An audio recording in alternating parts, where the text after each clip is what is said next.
Everyone, this is Victoria English, top coach with Project 90. Thanks for being here with me today. I'm discussing a topic today that is very important. It's so important that I wish it were being shouted about from the rooftops as a public health crisis, a crisis amongst women and families. That book, Dr. Seuss, Horton Hears a Who, sometimes I feel that way. A person is a person, no matter how small. If you remember the storybook, that little who is this tiny little thing shouting, and sometimes it feels like no one hears it, but someone does.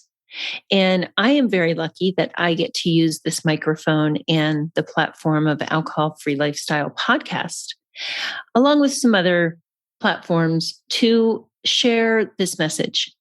The message is about alcohol and women.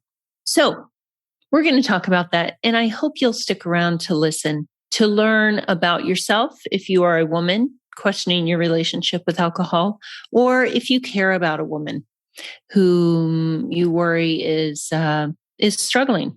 There's relief, and it's not your fault, but it is your responsibility. And I'm going to share some of those ideas with you. Before we get started, I love to give away free stuff. And James spent so much time and energy putting together something so special for you, our listeners. It is the Alcohol Freedom Formula. It's a free download.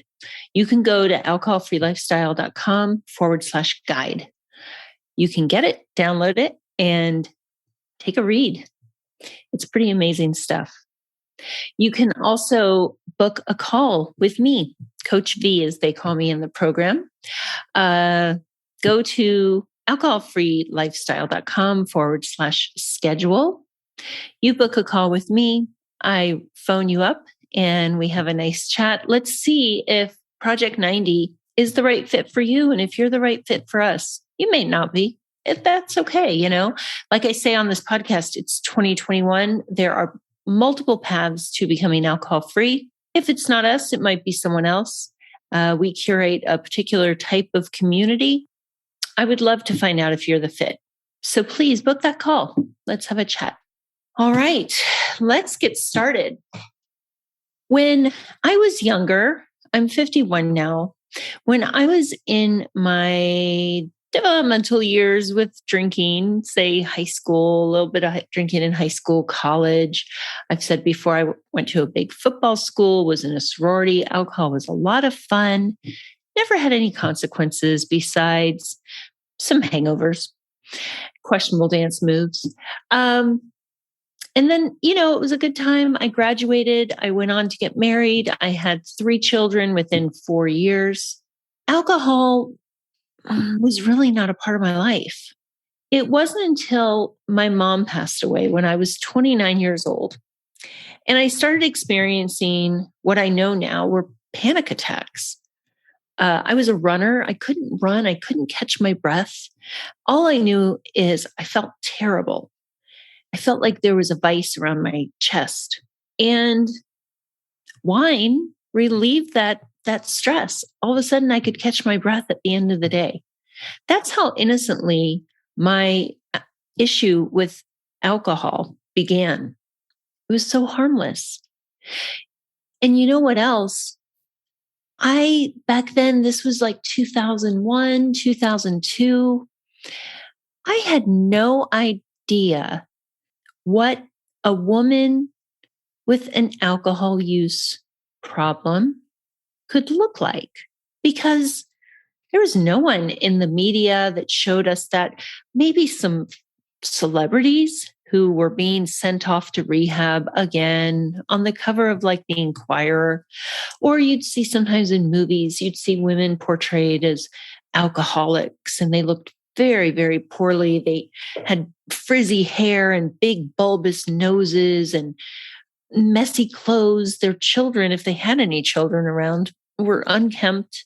So when I started to question this alcohol habit, which of course because alcohol goes like this, it was one glass, then two, then three, never in an effort to get drunk, in an effort to catch my breath.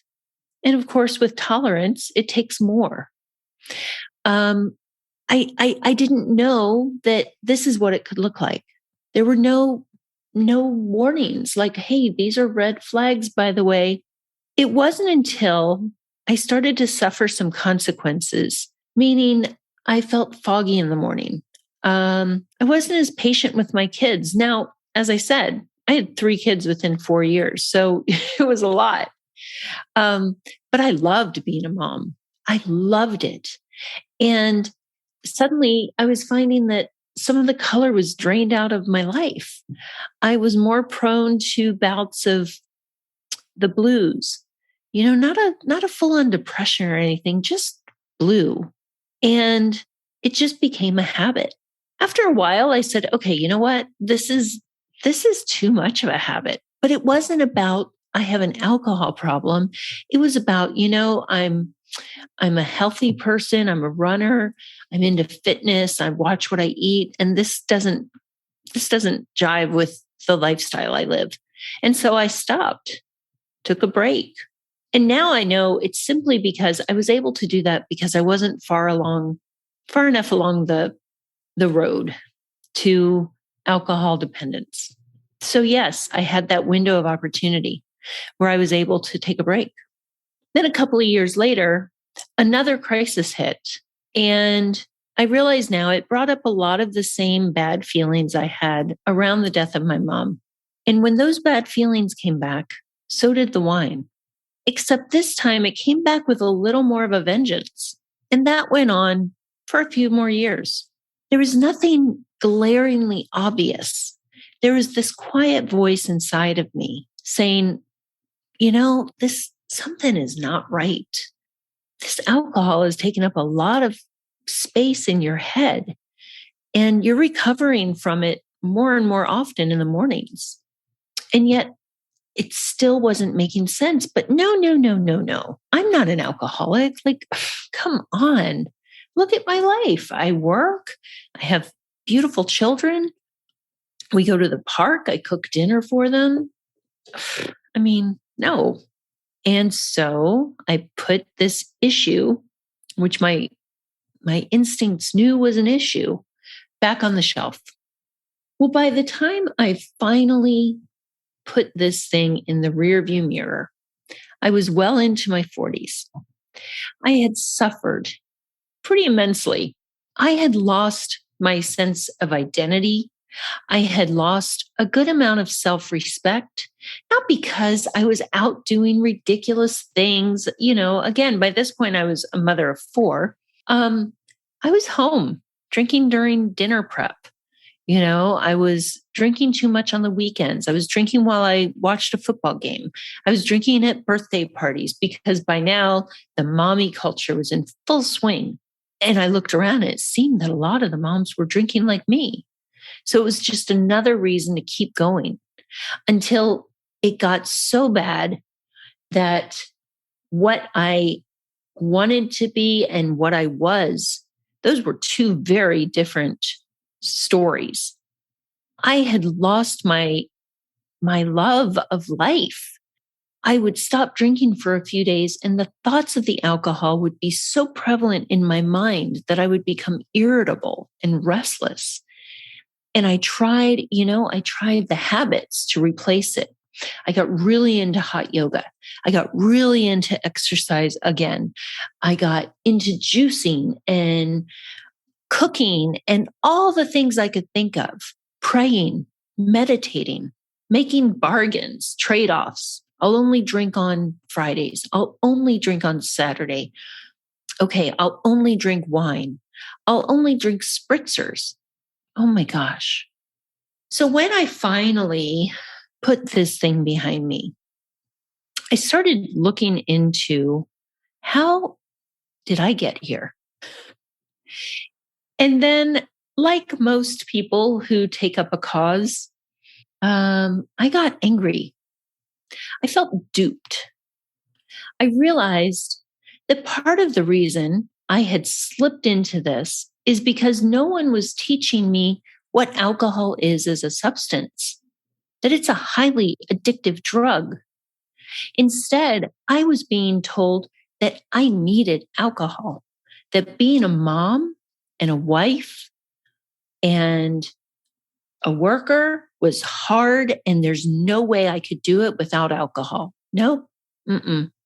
This is what you women need. And I bought into it. I bought into it so much, I even had the t-shirt.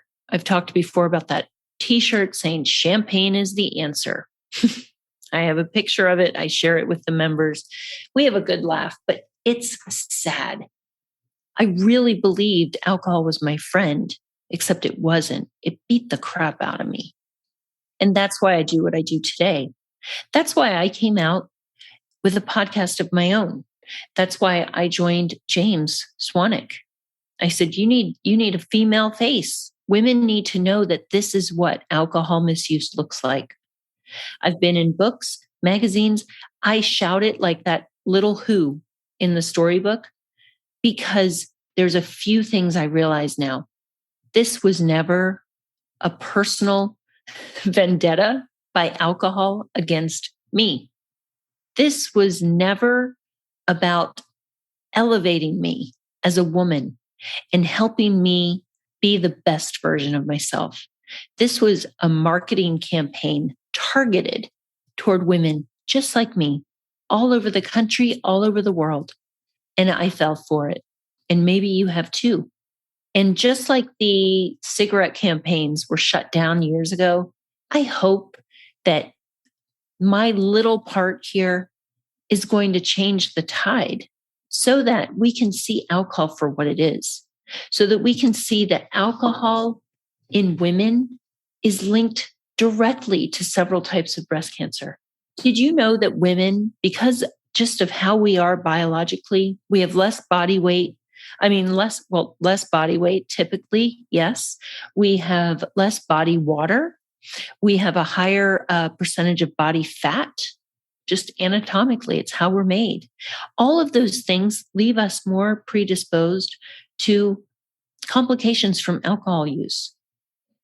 And here's the kicker. You think, oh yeah, what, like those alcoholic ladies, the ones drinking the cheap wine out of the jug?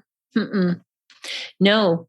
You know what constitutes heavy drinking in women? Excessive drinking, as the CDC calls it. In the US, that is greater than 1 drink per day for a woman. 1 drink. Again, like I've said before, what's a drink? It's a 12-ounce can of beer. It's a 5-ounce glass of wine or a 1.5-ounce shot of liquor per day. If you're listening to this, I know you're not having 1 drink a day. Binge drinking in women is 4 drinks or more over the course of 2 hours. So if you go into a restaurant and you get one of their big pours, the 9-ounce, you guys know what I mean. If you have 2 of those over the course of 2 hours, you're binge drinking. Those stats are directly tied to an increased risk for hangovers, blackouts, liver disease, alcohol-induced cardiovascular diseases, and several cancers. Since this whole mommy wine culture has come into vogue, they make it look so cute. In the ads, they make the t-shirts, the napkins, the cocktail napkins. I had those too. Since they made those, that started in the mid-2000s. The rates of ER visits between the years 2006 and 2014 increased 70% amongst women. I'm no marketing expert, but I'm guessing if you pulled up the dollars put toward alcohol marketing campaigns toward women, targeting women, if you put it up year by year and looked at it in a parallel chart tracking ER visits in women, I bet you the lines would be pretty similar. Those rates of increase, dollars to hospital visits. What an interesting experiment that would be. Cirrhosis in women between the years 2009, 2015, up 50%. So let me remind you, this data was collected pre-COVID. If you're a woman out there and you're listening, think back to your drinking before quarantine. Has it gotten worse? So imagine that data that's going to come out in a couple of years when it takes into account 2020 and 2021. So, what are the barriers to women addressing this problem? I spoke to you briefly about mine, but as I went down and collected data for this podcast episode, I check all of these boxes too. So I'll read you a couple.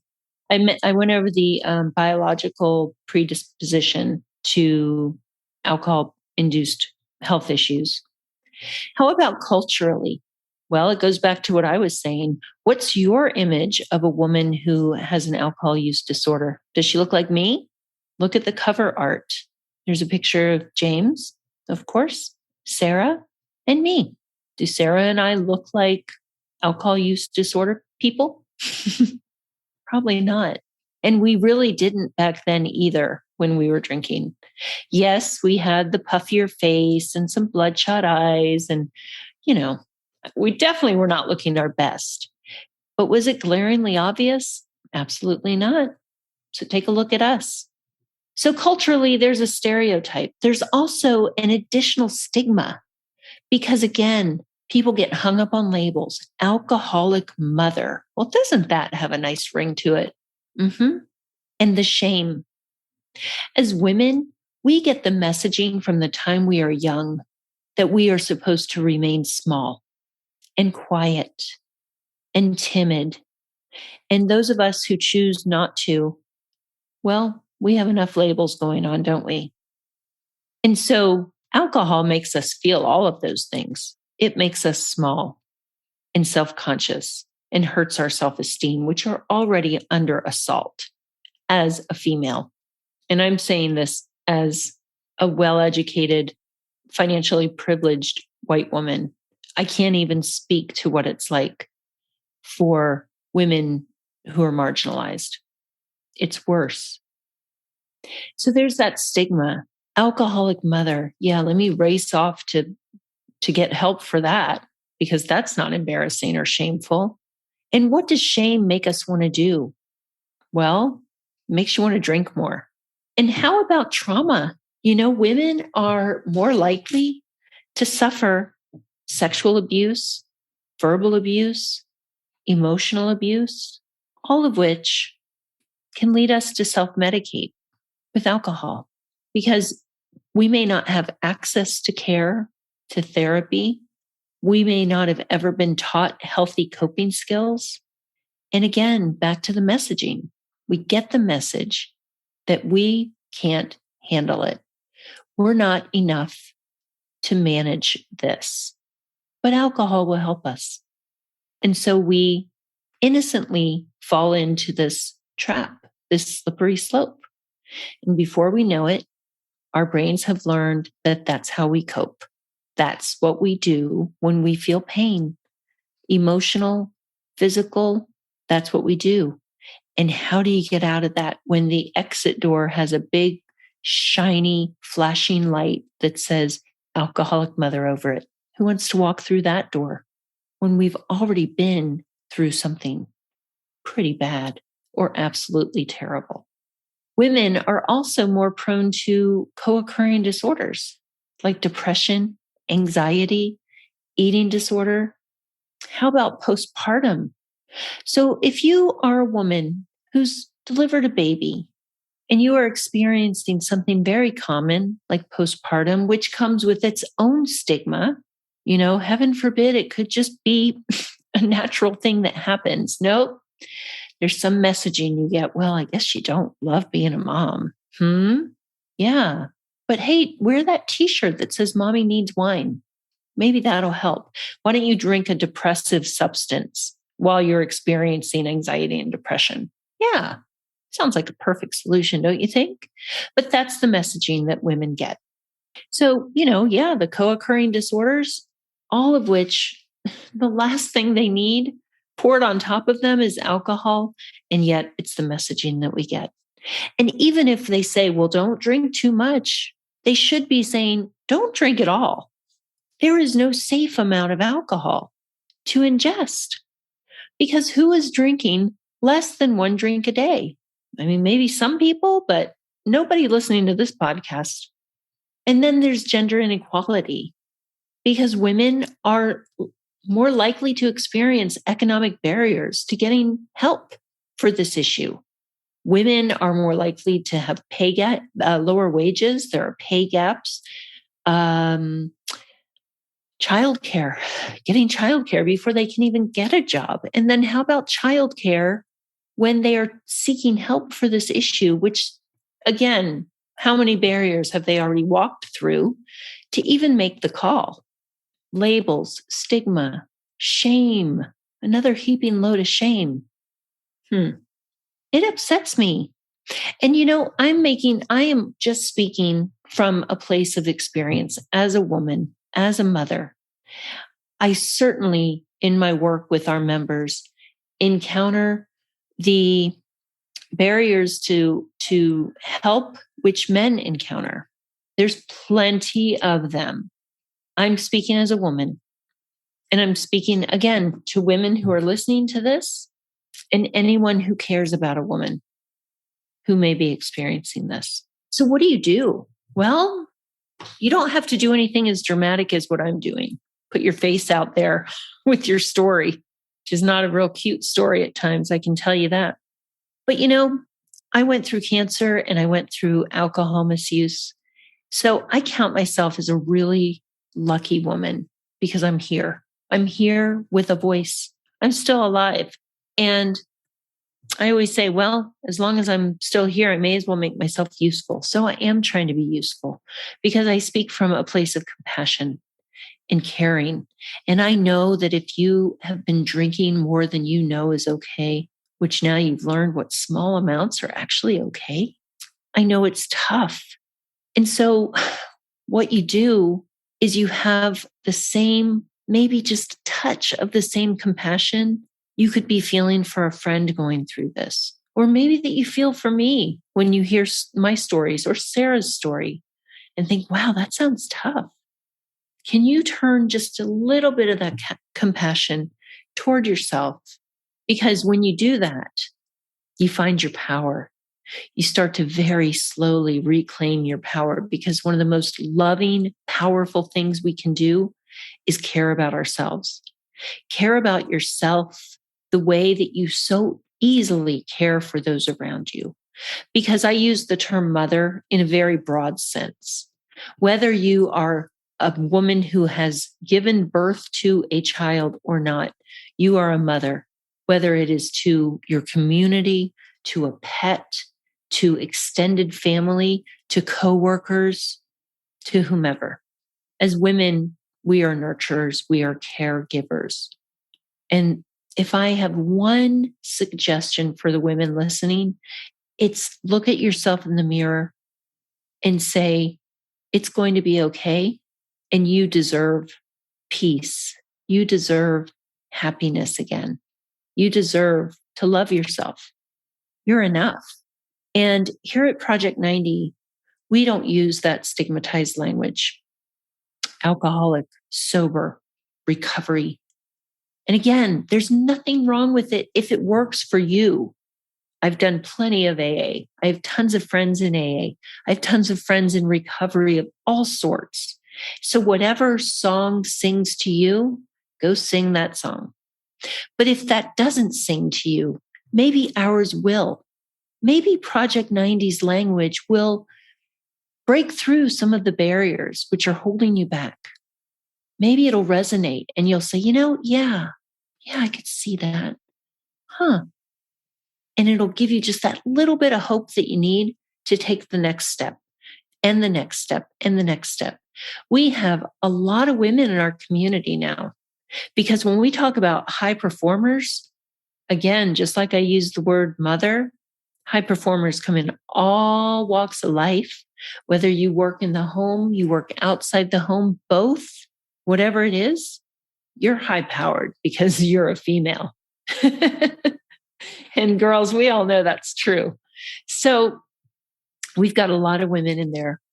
And It's great to be with like-minded ladies. We have such a good time. We get really honest and vulnerable the way that women can, in that safe way that sisterhood you feel when you find your people. So I say all of this with love. And again, if you are someone who cares about a woman who's suffering like this, I hope you'll share this with her. I hope that you'll encourage her. Let her know it's going to be okay. It gets better. Sarah and I are proof of that. And there's a lot more like us. And we're growing in numbers. The alcohol-free beverage industry is growing exponentially. Check it out. Tons of beverages out there now for us that are fancy and make us feel pretty and successful and all those things that the alcohol ads promise, but don't deliver. Yep. You can actually have a healthy drink that makes you feel awesome. There's a bunch of them out there. In fact, Coach Sarah is a pro on that. All the alcohol-free beverages. She does taste tests and all kinds of stuff on Instagram. Sarah Connolly. So anyway, take a listen to this podcast, share it with a friend, share it with a girlfriend, share it with a sister, a mother, and check us out. Check out Project 90. Get that alcohol freedom formula. Book a call with me. Let's have a chat. Let's get you on board. Come on, ladies, let's do this. Let's band together. We've done it before. We have changed history. And maybe we're doing it now in our own way. But this is an inside job first. You can't help others until you help yourself. So please go to alcoholfreelifestyle.com/schedule. Book that call. Let's see what happens. Thank you so much for listening. I appreciate your time. I appreciate the honor of sharing my message with you. Until next time, thank you. And I hope you have an awesome day.